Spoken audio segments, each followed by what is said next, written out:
Bienvenue! Ceci est une compilation de toutes vos histoires de merde que j'ai pu animer jusqu'à aujourd'hui. C'est l'occasion pour vous de découvrir ou de redécouvrir toutes ces belles histoires. Mais l'occasion aussi pour moi de vous parler de la tablette graphique Artist Pro 16, deuxième génération de chez XP Pen.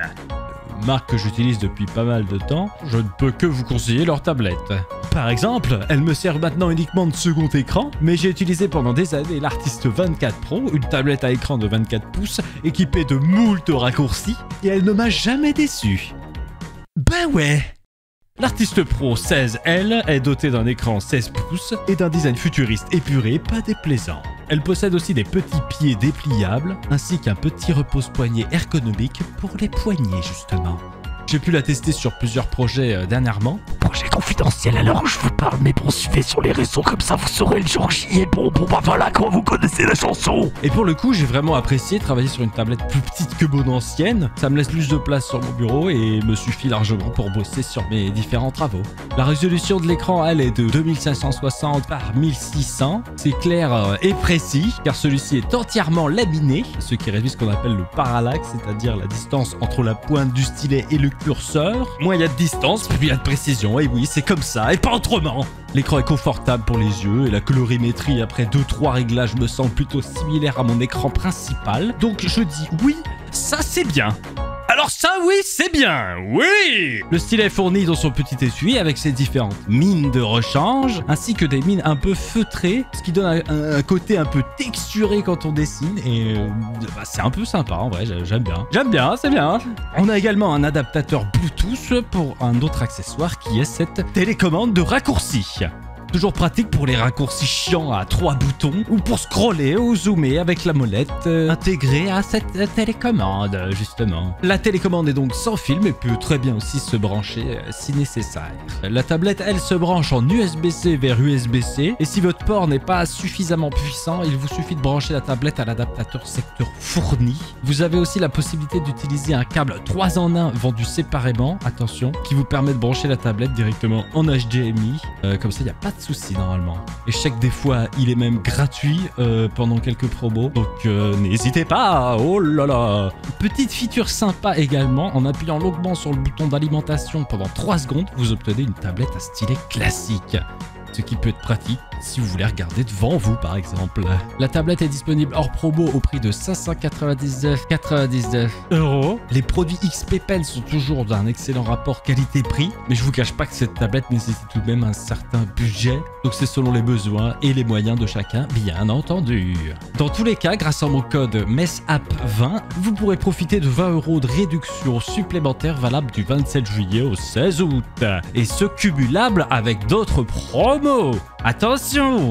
Et si jamais vous cherchez encore plus de contrôle et de précision dans vos travaux, XP Pen propose également leur nouveau stylet X3 Pro. Celui-ci est muni d'une molette associée à 2 touches de raccourci, entièrement programmables bien entendu selon votre façon de travailler. Vous pourrez donc défiler, zoomer, pivoter, ajuster la taille de vos outils. Et tout ça sans avoir à cliquer sur la souris par exemple. Perso, je suis encore trop habitué à switcher entre le stylet et la souris, mais en vrai, selon votre façon de travailler, je pense que ça peut être intéressant. En attendant, bonne vidéo à tous. Ça va commencer, là c'est bon, j'ai fini. Donc on était chez un pote, dans le sous-sol de ses parents, on avait emménagé un bar, c'était hyper cool. Tous les week-ends, on allait boire des coups, on faisait la fête et tout ça.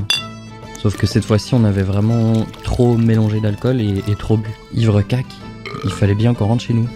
Donc on a tous pris nos longboards et on a fait la grande descente qui reliait chez lui à chez nous. Sauf que au milieu de la descente, j'ai eu une immense envie de faire caca et j'avais hyper mal au ventre. Donc il fallait bien que je puisse me soulager. C'était quasi impossible de freiner à ce moment-là, du coup, comme il faisait nuit, je me suis dit, personne verra rien, mais je vais quand même faire rire mes potes et je vais leur dire que je fais semblant de faire caca, alors que je le fais vraiment. Il faut préciser quand même que j'avais un paquet de mouchoirs avec moi.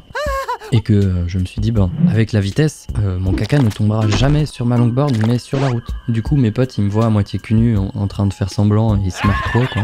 Et puis, arrivé en bas de la descente, on s'arrête, et puis on discute, on rigole et tout ça. Sauf que là, j'ai un pote qui était derrière moi qui me dit, regardez, c'est dégueulasse, sur ma longboard, j'ai un petit bout de crotte. Alors effectivement, sur sa longboard, il y avait un petit bout de mon caca.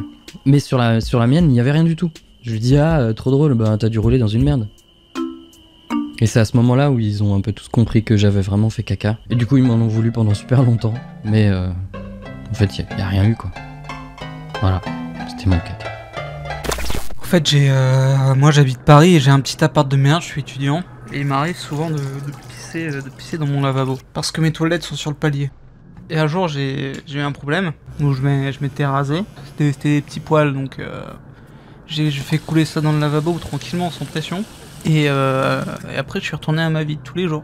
Et venu le soir, je me suis fait à manger et je me suis dit putain, mais je vais mettre masse de beurre dans ma poêle là pour faire frire mes petites aiguillettes de poulet. Comme ça, elles vont être délicieuses. Et j'ai fait ça, tu vois. J'ai vraiment lâché 3 tonnes de beurre dans cette poêle qui a fondu. Mais ensuite, j'ai vidé le beurre dans mon lavabo. Et le beurre s'est mélangé à mes poils, créant une sorte de ciment, mais indestructible. Et moi, j'avais pas encore compris ça. Je suis retourné, voilà, manger mes aiguillettes de poulet tranquillement. Et plus tard dans la soirée, je vais pisser dans mon lavabo. Et la pisse, elle descend pas, quoi. Et vraiment, j'ai pissé un bon bol. Il faut que ça parte, parce que ça commence à puer la pisse dans mon appart, qui fait 10 mètres carrés. C'est un problème. Il y a vraiment rien qui part, hein. Ça ne s'écoule pas. Donc j'écope ma pisse avec un Tupperware. En fait, je viens de comprendre mon erreur du mélange beurre-poil qui a créé un ciment indestructible. Et je me dis que je vais faire chauffer de l'eau bouillante pour la mettre dans l'intérieur, comme ça va faire fondre le beurre et ça va permettre de déboucher mon lavabo. Et cette eau bouillante, je la déverse dans mon lavabo et il se passe rien. J'essaye de prendre un petit pinceau, de taper, d'essayer de le percer, mais rien n'y fait. Et je vais me coucher, au moins j'ai plus de pisse dans mon lavabo, mais je vais me coucher quand même le cœur lourd. Et pendant la nuit, j'entends un gros qui me réveille. Vu que j'avais rempli mon lavabo à mort d'eau, je pense que la pression avait fait céder le bouchon, mais toute l'eau s'est écoulée. Et j'ai plus jamais eu de problème et je continue à pisser et tout se passe bien dans ma vie. Merci à tous. J'étais dans une cafette à l'université, c'était bondé. J'en avais profité pour manger un superbe pain au chocolat d'ailleurs, quand soudain, une envie importante de péter me vena. Le truc, c'est que je savais que ce P allait avoir une odeur que personne n'aurait envie de sentir, pas même moi. Mais je me suis dit, bon, t'es tout seul à ta table, le nuage gazeux va rester 20 secondes, tranquille, tu peux y aller. J'ai donc relâché mes sphincters et effectivement, l'odeur était telle que je n'arrivais même plus à sentir la belle odeur de mon pain au chocolat. Et là, catastrophe, une superbe jolie fille s'approcha de moi, me demandant « Est-ce que je peux m'asseoir à côté de toi ?» Ce à quoi j'ai répondu « Ouais, mais je viens de péter. » Ah, c'est passé si vite. Son visage s'est décomposé et elle est partie. Voilà, j'ai pété. Alors, il faut savoir que je suis une personne handicapée et je marche avec une canne. Je m'étais donc rendue au travail, habillée normalement, avec ma canne. Il est l'heure d'une réunion. Nous sommes tous dans la salle, on n'est pas encore assis. Et là, des gens commencent à dire que... Ah, ça pue la merde de chien. Quelqu'un a marché dans une merde. Tout le monde check les chaussures, s'il vous plaît. Donc, effectivement, ça pue. On check tous nos chaussures et personne. Toutes les chaussures sont nickel.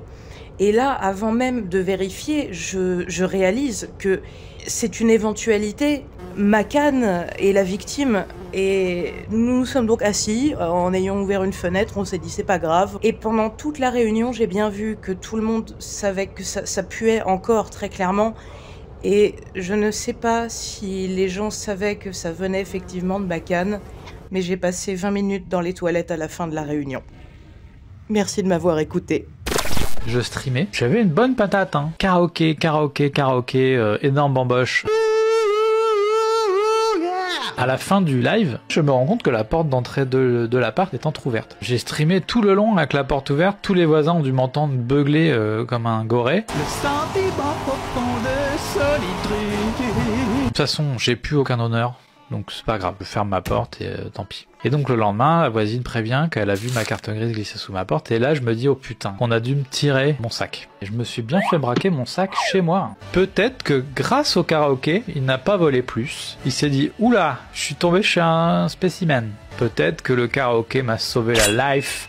Vous entendez Carafun ? Le lendemain, ma voisine m'envoie des messages, elle me dit « Ouais, va voir dans ce coin hyper glauque de la ville, il y a souvent des sacs qui traînent par terre, donc ça doit être des gens qui les volent et les mettent là. » Visiblement, les voleurs de sacs se réunissent dans un endroit de la ville, et ils jettent ce truc, ils font un tas énorme de sacs, puis doivent faire des prières, je sais pas. Énorme flemme. J'étais déjà allé au commissariat, j'avais déjà tout fait. Tant pis, mon sac est au milieu d'un tas de sacs. Un cimetière de sacs. Bah du coup, alors moi j'ai mis un mot dans mon nouveau porte-monnaie. Si vous trouvez ce porte-monnaie, contactez-moi au 06 Si vous l'avez volé, rendez-moi au moins mes papiers car c'est archi relou à refaire. Donc voilà, j'espère attendrir le prochain brigand. Je suis explorateur polaire professionnel. En 2019, j'étais en expédition à travers le Canada, en hiver. Il faisait moins 35 ce jour-là, un truc comme ça. Et je chantais, je me dandinais en marchant, histoire de me réchauffer dans ce froid polaire. J'avais un sac à dos, et sur la bretelle droite, j'avais 2 mousquetons en acier. En fait, j'ai entendu un bruit derrière moi, et comme j'étais souvent suivi par des coyotes ou par des loups, du coup je me suis retourné en chantant la bouche ouverte, et ma langue s'est collée contre un des mousquetons à cause du froid. Je me suis retrouvé à crier des insultes incompréhensibles parce que ma langue était collée au métal. Bref, du coup j'ai dû tirer, ça m'a arraché un petit bout de langue, j'ai saigné, j'ai repris ma route, mais du coup sans chanter. Donc en gros j'étais à l'internat et il y avait un gars qui nous faisait chier dans notre chambre parce qu'il arrêtait pas de cacher nos gels douche et tout. Donc nous on a décidé de se venger à un moment parce qu'il cachait nos shampoings et nos gels douche, du coup quand c'était chiant on n'était pas contents quoi. Du coup à un moment vu qu'il faisait de la basse il était parti je sais plus où et du coup il était pas là au soir. Du coup on a décidé d'acheter de la super glue et on a collé vraiment tout ce qu'il avait. D'abord on a collé tous ses vêtements les uns envers les autres. On a collé genre sa brosse à dents dans son gobelet qui elle-même était collée au meuble. On a collé tous ses shampoings pour qu'ils ouvrent plus. On a collé son oreille, enfin genre on a tout collé. Et après, à ma deuxième année d'internat, on a fait des trucs un petit peu plus méchants. Genre, on avait fait pipi sur le lavabo de quelqu'un. On avait mis des poils plus bien dans sa bouteille. Et on avait peut-être fait traîner sa dent dans le pot à caca dans les toilettes. Et puis, à la troisième année, donc on s'amusait à balancer des trucs, parce que nous on était au 10e étage de notre internat. On s'amusait à balancer des trucs, genre des dictionnaires et tout. Et à un moment, il y a un pote, il a eu l'idée de balancer du caca. Du coup, on a balancé du caca sur la fenêtre du 10e étage. Et le lendemain, on l'a vu, il était tout écrasé. Et puis donc, du coup, vu que c'était vachement haut, et ben genre ça a vraiment imprégné un large endroit avec le caca. Donc voilà, c'était tout pour mon histoire. Mes grands-parents, ils m'avaient emmené dans une ferme pédagogique, et c'était une ferme pédagogique où il y avait plein d'animaux en liberté, il y avait des petites chèvres, des lapins, des poules, des canards. J'avais acheté un petit pot de graines qu'on pouvait donner aux animaux, donc il y avait des petits maïs, des petits pains. Et du coup j'arrivais, j'étais déjà la méga star de l'enclos, il y a tous les animaux qui sont venus vers moi, ils voulaient absolument prendre ma bouffe, il y a les chèvres, elles essayaient de me piquer la bouffe. Putain t'es mort! Moi je trouvais ça trop cool, j'étais trop fier de moi. Et j'ai remarqué qu'il y avait un espèce de lapin, il était un peu vieux, il avait l'air à moitié crevé déjà. Il s'est approché de moi, mais il voulait pas mes graines, il a commencé à se frotter à mon pied. Du coup bah moi je trouve ça bizarre, en plus j'étais en train de me déplacer, il me suivait mais il suivait mon pied. Et il continue de s'acharner sur mon pied. Je vois qu'à un moment il s'en va, mais vraiment loin. Et là je regarde mon pied, et je vois qu'il y a une trace. Et je fais le lien dans ma tête et je me dis que le lapin en fait il a éjaculé sur mon pied. J'étais en CM1, CM2, et à cette époque-là, ma tante, elle avait un cheval. Donc quand il faisait beau et qu'on avait le temps, eh ben je pouvais aller faire un petit tour à cheval. Mais là c'était une super belle journée d'été, donc on s'est dit bah let's go, autant en profiter. Je mets donc tout mon petit équipement d'équitation, les bottes, le casque, les gants, tout ça. Et il y a aussi une sorte de gros gilet pare-balles qui te permet de pas t'abîmer la colonne et accessoirement de pas mourir si tu tombes quoi. Je finis de me préparer, je me mets en selle et tout est absolument parfait, il fait incroyablement beau, on est trop bien. Et pour monter à cheval, on se mettait toujours dans un pré à côté d'un étang. Et avec du coup cette étendue d'eau, plus le fait que ce soit l'été et qu'il faisait giga beau et giga chaud, bah il y avait des insectes absolument partout en fait. Et arrivé à ce qui devait arriver, le cheval s'est fait piquer par une giga guêpe. Je me suis fait éjecter au final assez vite et je me suis pas fait mal du tout parce que je suis tombée en mode gros faceplant dans le sable à plat ventre. Mais moi j'étais quand même un peu sonnée donc du coup je me suis pas relevée tout de suite. Et le cheval il a reculé sur moi en fait. Et heureusement que j'avais le gilet pare-balles là de tout à l'heure. Parce que comme il descend assez bas, bah il y a une partie du sabot en fait qui était posée dessus et ça m'a protégée. S'en est suivi un magnifique petit road trip aux urgences où on m'a dit que je ne pourrais pas m'asseoir pendant 6 mois. Et effectivement, c'est ce qui s'est passé, j'ai dû dormir à plat ventre pendant 6 mois et comme j'étais en CM1, j'avais les cours. Si je voulais m'asseoir en cours, je devais me trimballer tout le temps avec une bouée spéciale. Je m'en souviens, elle était orange, dégueulasse, elle était immense et je devais l'emmener partout pour pouvoir m'asseoir. Donc ce fut 6 mois vraiment très rigolo. Je me suis rien cassé du tout et ça s'est vraiment bien fini. Et voilà. Ça s'est passé à la gare centrale de Bruxelles. Et là-bas, il n'est pas rare de croiser des drôles de personnages. La personne la plus étrange que j'ai croisée là-bas, c'est une sorte de vieille sorcière, la folle de la ville, qui crie et qui insulte partout. Elle fait des doigts à tout le monde et elle monte sa kikine. Je l'avais déjà vu quelques fois, et fort heureusement pas de près. Jusque quand un jour, j'étais assise à la gare centrale avec un ami, face à des camions militaires. Et au loin, j'entends la dame qui insulte et qui crie, et je la regarde et je la vois, la vieille sorcière, qui est complètement folle, et malheureusement, nos regards se croisent. Et là, à ce moment-là, elle me fonce dessus. Et moi, je suis pétrifiée. Et elle s'arrête à 1 mètre de nous. Elle nous crie dessus. Je comprends pas un mot de ce qu'elle me raconte. J'ai l'impression qu'elle est en train de me jeter un sort, à moi et mon ami. Et tout à coup, elle enlève sa culotte et elle se met accroupie, tout en continuant à nous crier dessus. Et là, elle chie une chiasse énorme qui, genre, ça éclate au sol, ça fait genre pouic. Et je te dis pas l'odeur, je suis horrifiée par ce spectacle. Et là, elle nous crie « Ah, ça pue, hein! Ah, ça pue !» Là, il y a les militaires qui voient ça, et ils pètent un câble, ils déplient leur matraque, et ils lui crient de ramasser sa merde. « Ramasse ta merde, ramasse ta merde !» La vieille sorcière, là, elle leur fait des doigts, elle s'essuie le cul avec sa vieille culotte toute périmée. Toute la place, elle puait la merde, c'était un truc de malade. Et genre, 1 heure après, on repasse par là. Et le seul indice qui restait de cette scène, c'était une petite traînée, tu sais, brune, avec quelques mouches dessus, qui restait encore. Et du coup, je suppose que la vieille ramassait sa merde avec sa culotte, peut-être, je sais pas, en tout cas, voilà. J'étais au milieu d'un champ, et là, je vois quelque chose qui s'approche très très vite. Je regarde cette chose, et c'est un putain d'oiseau. Cet oiseau, il me regarde pendant qu'il avance, et moi, tu vois, ça me fait peur. Du coup, je commence à courir dans le sens opposé à l'oiseau. Et là, l'oiseau, il va encore plus vite que moi. Et il arrive à me donner un coup de bec dans l'arrière de la tête. Avec l'onde de choc, je tombe vers l'avant. Et je remarque en fait que l'oiseau, il est mort en me tapant. Il est par terre, il a les ailes éclatées. Et moi, j'ai mal à la tête. Du coup, je sais pas ce qui me prend. Je vais chercher une pelle. Et j'enterre l'oiseau. Et je lui fais même une petite pierre tombale. Voilà. Tout d'abord, je précisais, malgré ma voix, je suis un garçon. Donc c'était un été, donc on va à la plage avec mes grands-parents, tout est normal. Et c'était une plage où il y avait des espèces de huttes en bois, enfin des petites cabanes en bois, un peu en forme de dôme. Et donc, c'est sympa, donc on va dans une de ces cabanes en bois. Et par malchance, elle commence à s'écrouler un petit peu, et du coup je me prends une poutre sur l'omoplate. Du coup, j'ai un peu mal, quoi. Donc pour m'en remettre, je décide d'aller me baigner un peu dans l'eau. Donc je vais dans l'eau, et là je sens une décharge tout d'un coup, et je regarde, en fait c'est parce qu'il y a des méduses. Donc ça fait un peu mal, donc je reviens sur la plage. Et sur le chemin du retour, lorsqu'on va vers la voiture, je me prends un temps dans la joue. Et c'était vraiment, le temps, il a pas fait exprès, hein. Il volait normalement, et puis je me le prends dans la joue parce qu'il passait par là. Donc voilà, c'était une petite anecdote.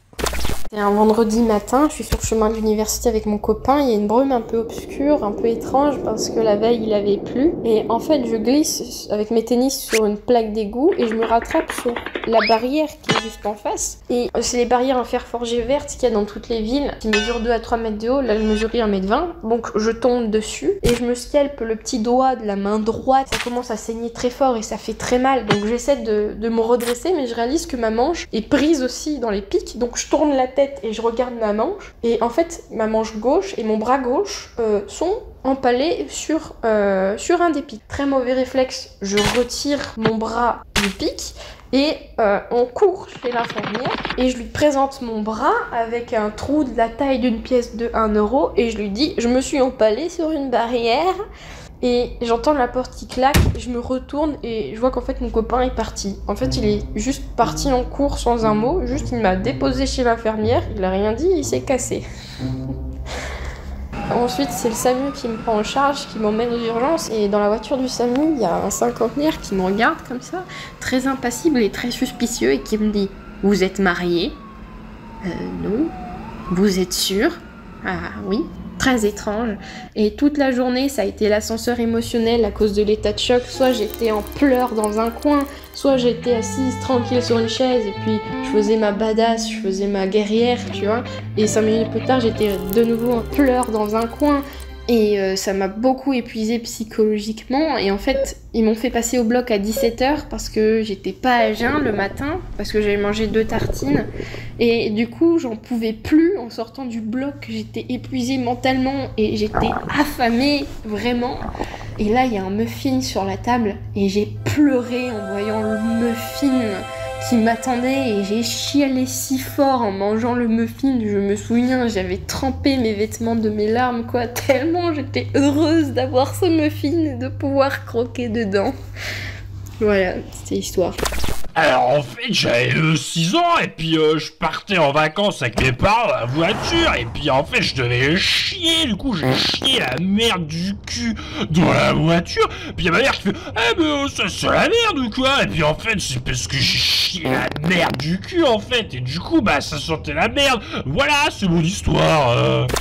J'avais à peu près 6-7 ans. J'habitais dans une maison de ville, donc à peu près c'était une petite maison sur 3 étages à peu près. J'étais avec un très bon pote de l'époque et vient l'idée de, on regarde ma chambre, j'étais à peu près au 2e étage, donc il devait y avoir à peu près 5 mètres, 6 mètres du sol à peu près. Et donc là, on parle et là on se dit putain mais pourquoi les gens en parachute, pourquoi ils utilisent des parachutes alors que bah le parapluie ça fait un peu la même chose. Donc là vient l'idée où bah on se dit qui va le faire et moi bien sûr bah comme je suis je dis à mon pote hey, toi vas-y bah, fais-le, ça va être trop drôle, on va trop s'amuser, ça va trop bien marcher. Et donc vient ce qui devait arriver, c'est-à-dire que bah il prend le parapluie, je rappelle hein, on a 5-6 ans, il va sur la fenêtre, il saute du 2e étage, bien sûr avec le parapluie ouvert. Bon, bien sûr ça ne marche absolument pas, le parapluie bah, se referme à l'envers, ce qui fait qu'il tombe littéralement en fait de 5-6 mètres. Donc bien sûr moi j'ai tout vu, vision d'horreur, je me chie dessus. J'alerte mes parents et les parents de mon pote en mode il a sauté du 2e étage, tout ça. Bien sûr les parents en panique, on sort dehors et au final on le voit pleurer sur une balançoire, en train de se balancer. Le pire de tout ça, c'est que il a même pas eu mal, il a absolument rien eu, c'est juste le coup qui l'a fait pleurer. Je me préparais pour faire du sexe pour la première fois. J'avais trouvé une fille qui me trouvait drôle et moi je l'aimais bien car à l'époque elle regardait des mangas et elle avait des références et que j'aimais ça particulièrement. Et c'était plutôt cool, on avait 16 ans chacun et du coup bon bah malgré tout il faut que j'en parle au fameux pote. Enfin, bref c'était un pote qui avait 16 ans et qui avait des conseils pourris quoi, tout comme moi. Et un jour elle me demande de venir chez moi pour jouer à la Nintendo 64. Je suis totalement emballé, je fais ah ouais carrément. Et mon cerveau bon bah, pendant ce temps là il stresse un peu, tu vois, il fait un demi-backflip et il s'écrase sur le sol. Bref, je parle à mon fameux ami qui me conseille de faire un truc assez bizarre, comme lui, apparemment, c'est ce que lui fait. Il me dit, bah ouais, si tu veux pas être stressé au moment de la rencontre avec elle, il faut que tu fasses le sexe et que tu t'entraînes avec un carton. Et moi, je suis un peu angoissé à l'idée d'être avec elle, et je pensais pas trop au sexe. Du coup, ça m'angoisse, et bah du coup, vu que j'angoisse, et bah je le fais. Et du coup, bah j'utilise un carton et je le fais. Bon, il faut dire que j'avais 16 ans, à 16 ans, c'est facile de faire ce genre de choses avec n'importe quoi. Donc, problème par contre, une fois qu'elle arrive sur le bureau, bah il y a le carton avec le fameux trou et du sopalin à côté. Donc elle débarque et elle bloque sur le trou et elle regarde le trou. Moi j'en débarrasse tout, j'allume la Nintendo 64, je me gratte la tête et au final on n'a pas eu de rapport. J'ai attendu 5 ans pour le faire la première fois. Ça m'a un peu traumatisé et par la suite on est resté un peu amis. Et elle m'a avoué qu'elle aurait aimé le faire, mais quand elle a vu le trou, ça lui paraissait douloureux pour l'époque. Voilà, c'est la fin de mon histoire de merde. J'étais à la plage avec mon cousin et mes grands-parents et j'adorais marcher sur les rochers avec mon cousin. Donc on marchait, on s'amusait, on se coursait et du coup il fait tard au bout d'un moment et mes grands-parents ils viennent et ils disent ouais il fait tard, il faut rentrer. Donc avec mon cousin avant de descendre, on regarde le chemin du retour et on voit qu'il y a plein de rochers un peu incrustés dans le sable. Donc je regarde mon cousin, il me regarde, je dis ouais on va pouvoir remarcher sur des rochers, c'est trop cool. Il me dit ouais trop cool. Donc on marche sur plein de rochers un par un. Puis au bout de 5 minutes, on tombe face à nez avec un rocher où on allait marcher dessus. Et à l'instant où nos pieds touchent ce rocher, on tombe en pleurs. Mon grand-père il regarde ma grand-mère et il dit ils ont marché sur des méduses. Donc j'ai marché sur une méduse, j'ai eu bobo et j'ai pas pu ressortir des vacances. C'était tout pour moi. Merci d'avoir écouté, c'était Thibaut. Au revoir. Je suis mort, j'ai vu la plus belle chute d'un enfant en vélo. Oh, je regarde la piste cyclable, donc il y a le gamin sur son petit vélo et la mère qui est derrière, genre à 50 cm. Et là, ils doivent passer entre des barres, tu sais, pour pas que les voitures passent. Le gamin il passe, il glisse, il tombe et sa mère, elle lui roule dessus. Elle lui a roulé dessus. Elle lui a carrément roulé comme un dodane. Elle lui est passée dessus comme un dodane. J'étais mort. Elle lui a roulé dessus. J'étais là, mais respecte les distances de sécurité. T'es vraiment une mère indigne, quoi. Mais elle l'a pas respecté. C'est boîte, le môme. Et elle, avec son gros vélo, elle lui passe dessus et elle lui roule dessus, mais vraiment roulé quoi, comme un dodane. Ah, je suis KO. Ça m'en bouge à un coin, toutes ces histoires. J'espère que ça vous a plu. Si c'est le cas, n'hésitez pas à partager à tous vos amis, bien sûr. Allez, sur ce, je me casse.